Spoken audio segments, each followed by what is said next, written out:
Okay. Hello, everybody. My name is Bob Calvert. I'm the founder of the Talking with Heroes talk show program. It's talkingwithheroes.com and also our new 501c3. We're hoping to get fully launched here next month or so. Thank you for your service.us. For those of you who've been following us, we've been on the air for over 12 years. 6 of those years was going back and forth to Iraq and Afghanistan.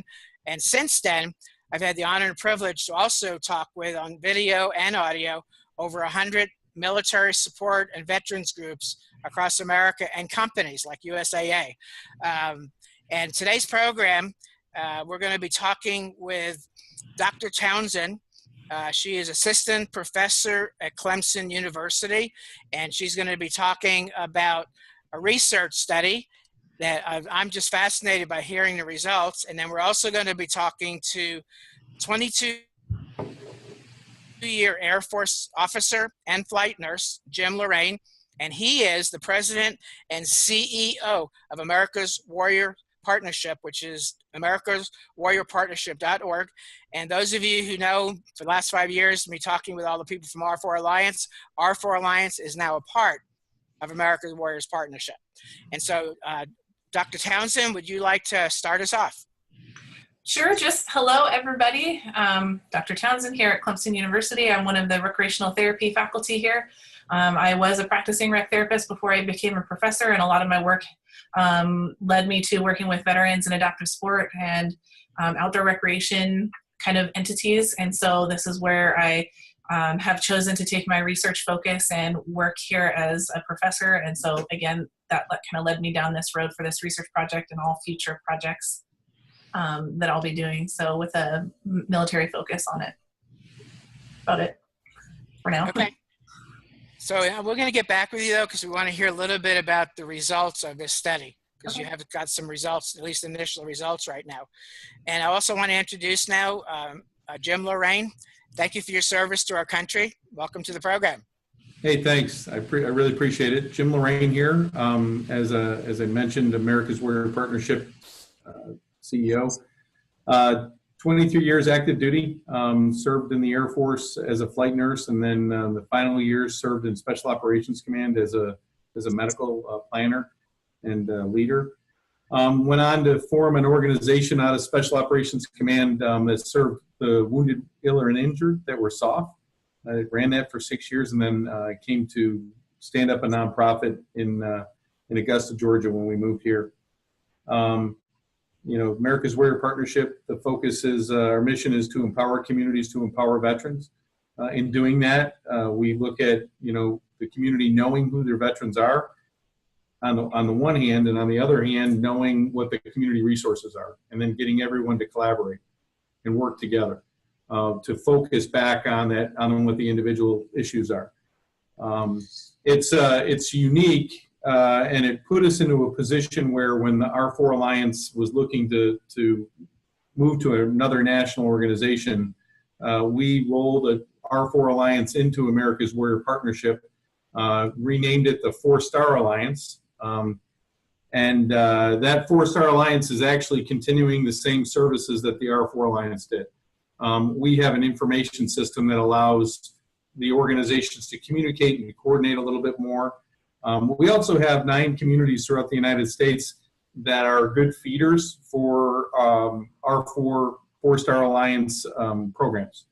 And then what we are able to do is to take, if there's an issue that one of the programs of 4-Star Alliance has, and then they're going to transition the veteran back to the community, we're able to do that warm handoff back to the community so that they can continue their recovery and the benefits of the recreational therapy that Jasmine and Clemson did a phenomenal job of researching. And then we're looking forward to continuing it. And one thing I want to mention is that we're doing a next step in that study, I think, Jasmine, and that's we're sending out a survey to the 4-Star Alliance members and others to get the veterans' feedback and their families' feedback about recreational therapy. And we're looking forward to a pretty dynamic study. Okay, and Jasmine, Dr. Townsend, you want to speak to that a little bit? The new study or the finished one? Let's talk about the finished one first and then the new study, the collaborating with America's Warrior Partnership. Sure. Well, a number of years ago, we started on this road of trying to understand what the outcomes were of participation for the veterans in these 4-Star Alliance programs. And we started with a group of, I believe, 8 programs who said, yes, come in, let's do this research. I want to understand what these outcomes are. And, you know, we talk about what we see happening, and there's some evidence to support that, some numbers that support that, but one thing that is missing out of the literature base and our understanding is this long-term impact, right? So we think we know what's going on in that immediate impact, but we don't have any data really that suggests that those outcomes are sustained over time. So 6 months, 12 months, whatever. So that was really what was pushing this initial study, is to find out over time, what are the impacts? And we were interested specifically in physical and mental health functioning, specifically in the mental and emotional health, depression, anxiety, and stress, just generalized stress. And then we also collected data on post-traumatic stress symptoms as well, because there are so many programs that say, come here, we'll reduce your symptoms, we'll increase your quality of life, all those things. But again, not a whole lot of data to actually support those outcomes. So we really made every effort to systematically collect good data so that we could see across time what these outcomes were. And what we found were good things. There are immediate impacts coming out of these programs. So in that 1-week time frame, we ended up using data from just one particular organization because they returned the most usable data. So we did have to weed it down to just talking specifically about this one, and they have a 1-week retreat format. So in that pre to post time point, that 1 week immediate impact, significant reductions in post-traumatic stress symptoms, depression, anxiety, and stress symptoms, and a significant increase, positive increase in their just overall mental health functioning, which is fantastic, right? This is all the stuff we talk about. This is what happens from our programs. Now we have some data to support that.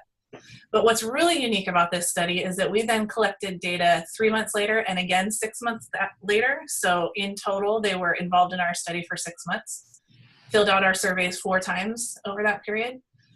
And what we found probably was the most impactful information is all the stuff that came back after they left the camp. What happened at 3-month time point? What happened at that 6-month time point? And what we found was that their post-traumatic stress symptoms stayed fairly consistent. We had a slight uptick, but not back to that pre-test level. So this is good. They were able to maintain those reductions. At 6 months, they were able to drop those symptomology back down again. So long-term, from pre-test to 6 months later, we have statistically significant reductions in post-traumatic stress symptoms, which is fantastic. We have like hard data to say that we have, at the very minimum, we have 6 months sustaining of reductions in symptomology. The depression, anxiety, and stress scores saw a similar path, a significant reduction in that pre to post 1 week time point. They did have an increase at 3 months, which we really can't explain what that is about. And it did kind of go right back up to that typical level that was there before they started the camp. But at 6 months, they dropped back down again. And so something, was going on potentially in their life at the time that they filled out that survey at that 3 month time point that potentially caused their depression and anxiety to go back up. But the key point, I think, to focus on this is that they got it under control and it reduced back down again at 6 months. So we kind of interpret that to mean that they learned some skills while they were at the retreat. They maybe hit a rough patch in their life at that 3 months time point, but they used those skills to get things under control and have, whatever, get things back to kind of a better functioning area in that depression and anxiety. For the mental health functioning overall, this is really like a global level. So it's not as specific as depression or anxiety. It's just general mental health functioning. We saw great improvements in that 1 week time point, which is fantastic. But then at the 3 month and the 6 month, those dropped off back to typical levels, the lower levels of mental health functioning, which mirrors the depression and the anxiety finding, but they were not able to maintain that broad level mental health functioning over time. And so there's something to consider there potentially, that when we're not talking about like a specific health condition like depression or anxiety, that it might take more than just this 1 week retreat format to impact this broader understanding of mental health. There's so much that goes into it.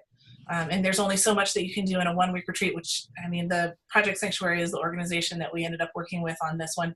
And they do a fantastic job. They offer a lot of services, but mental health is complicated, right? And so I think this reflects a little bit of that it's, there are a lot of things that need to go into treating mental health conditions. And so I'm not sure that a 1 week thing is great, although they do have a lot of follow-up services too, but we weren't able to track the use of those follow-up services. So I'm not sure if the veterans that participated in this study were using the follow-up resources. And if not, maybe that explains why their scores dropped down, but I didn't have any data to support that yet. So this was the initial, I mean, this is the final outcome here. These aren't initial findings. This is it. This has been, years in the making of this study, but we have 6 months worth of data, broad picture, immediate impacts, and they were able to sustain to some degree those outcomes over the 6 months after that initial camp retreat experience.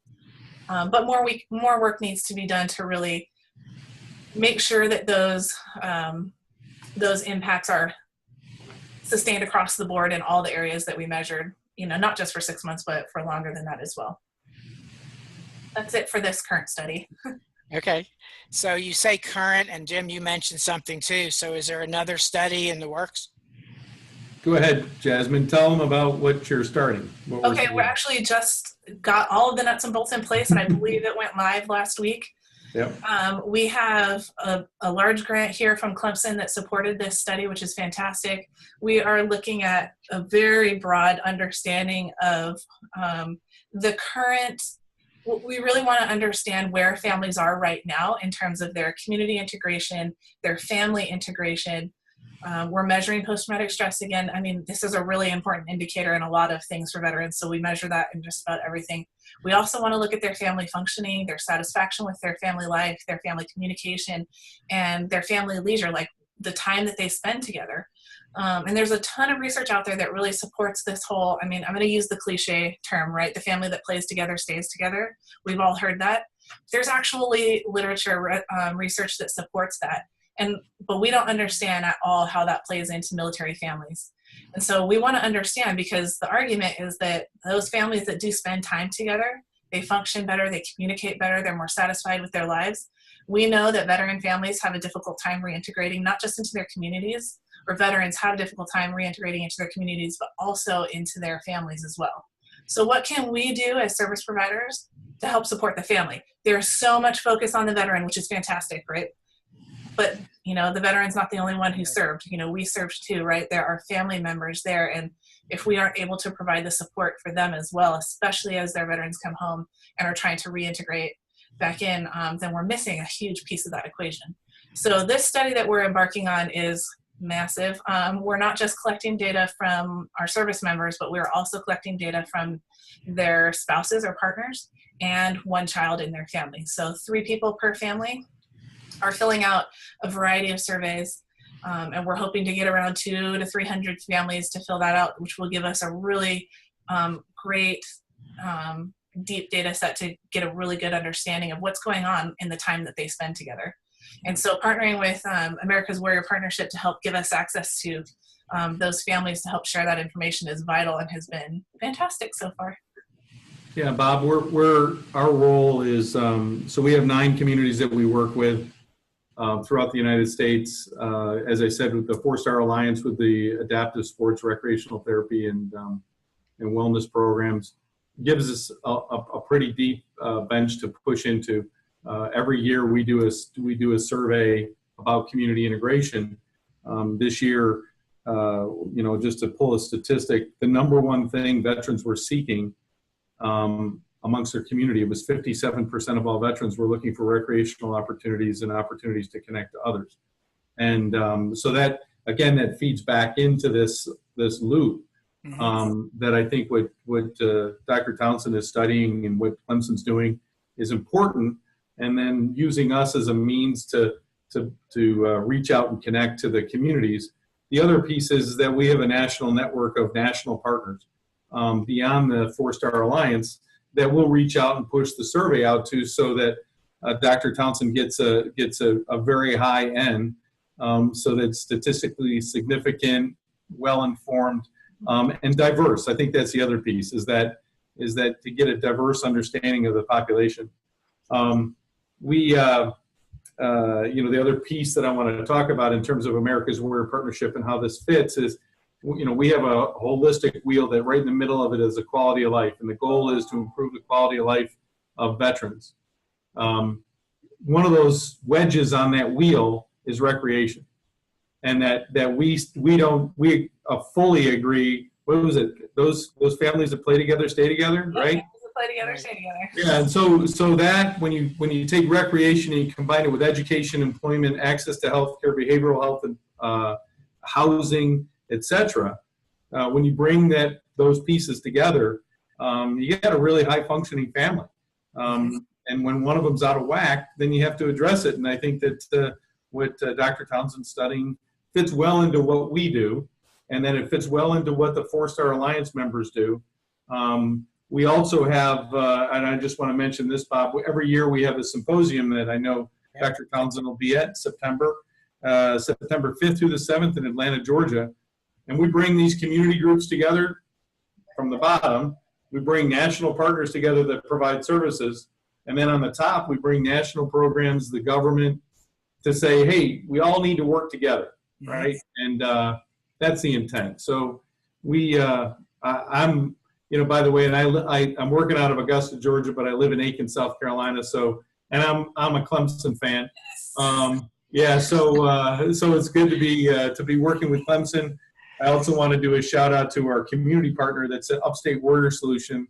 They're based out of Greenville. They also cover Clemson and Spartanburg as well. So this coming together, and the R4 Alliance coming to America's Warrior Partnership, rolling it into the 4-Star Alliance, bringing the Clemson study in, what we're doing on a national level. It's symbiotic. It works well. And I'm glad we have the platform through you, Bob, to tell people about it. Exactly. Well, I hope I'll be able to be at the conference. I missed, when R4 didn't happen last year, a lot of us were going, oh no, because part of it is just the people. Oh yeah. Right? And my daughter was with me on one of the previous R4 Alliance conference. She's a veteran. Her husband's a 2-time deployed Iraq veteran. And I see all these dynamics happening right in their families. But when they go out, like recently with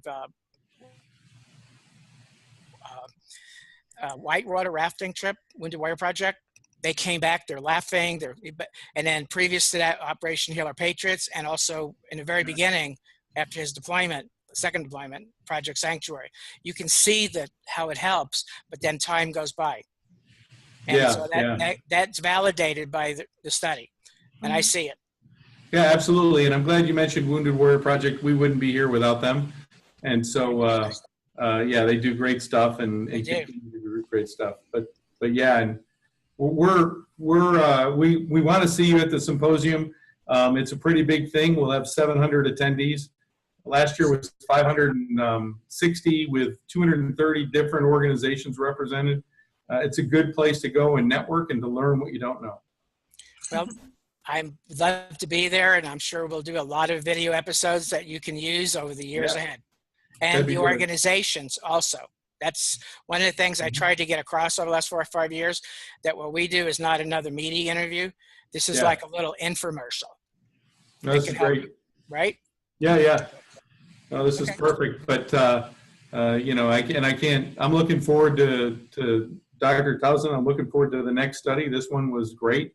Yeah. But the next one, we're going to kill it. Yeah. I know. I believe when I heard you had 500 last year, I thought, oh my gosh, I hope I can make this one, because that's big.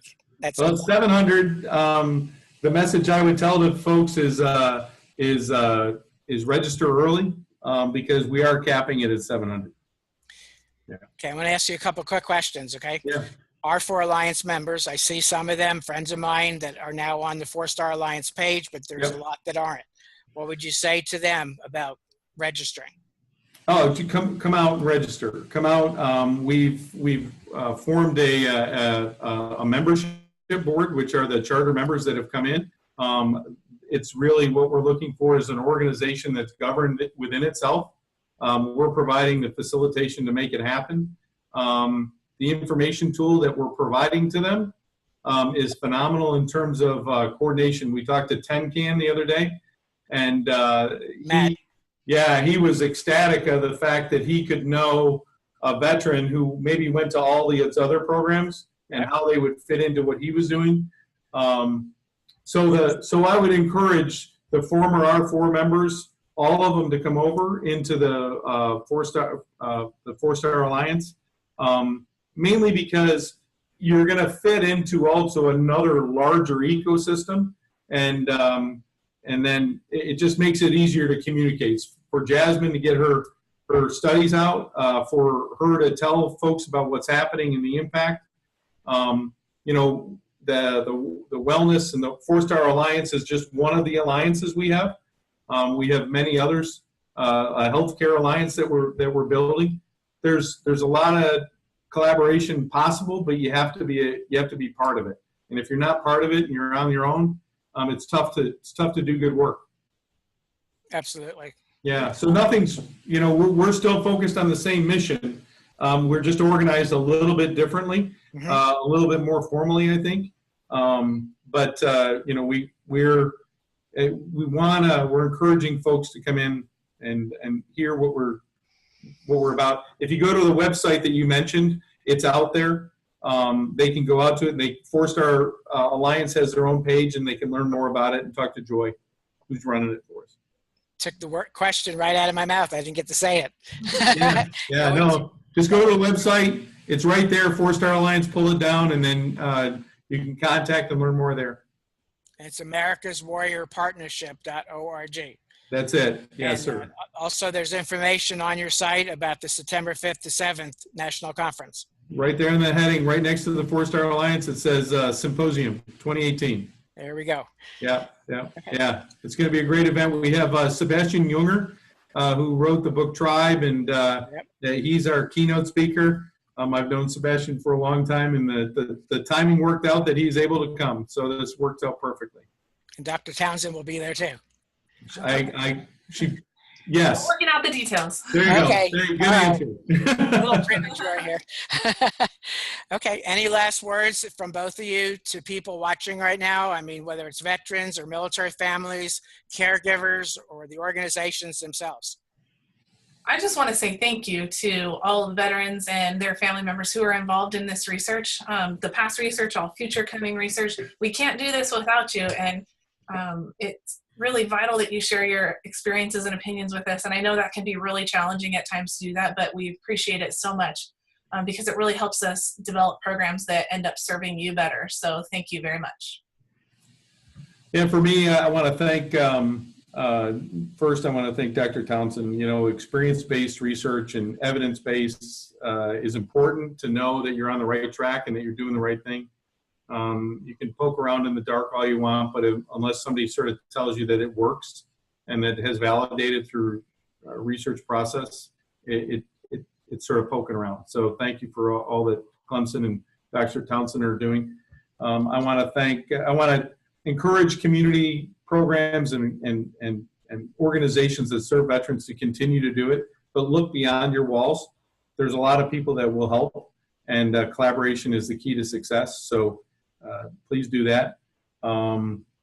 If this is the shout out section, I want to give a shout out to all the military that are out there. I will tell you that my son is a young Ranger currently serving overseas.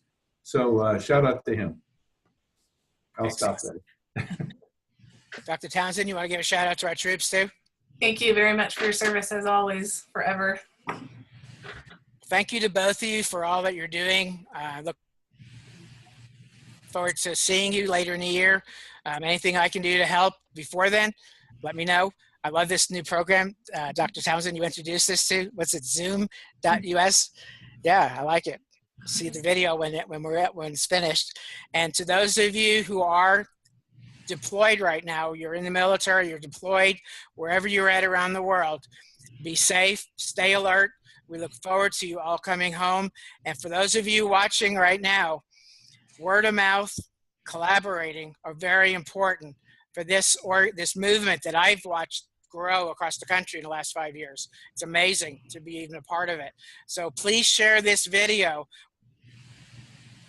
with everybody you can. You see it posted on whether it's Clemson University social media or America Warriors Partners or Talking with Heroes social media.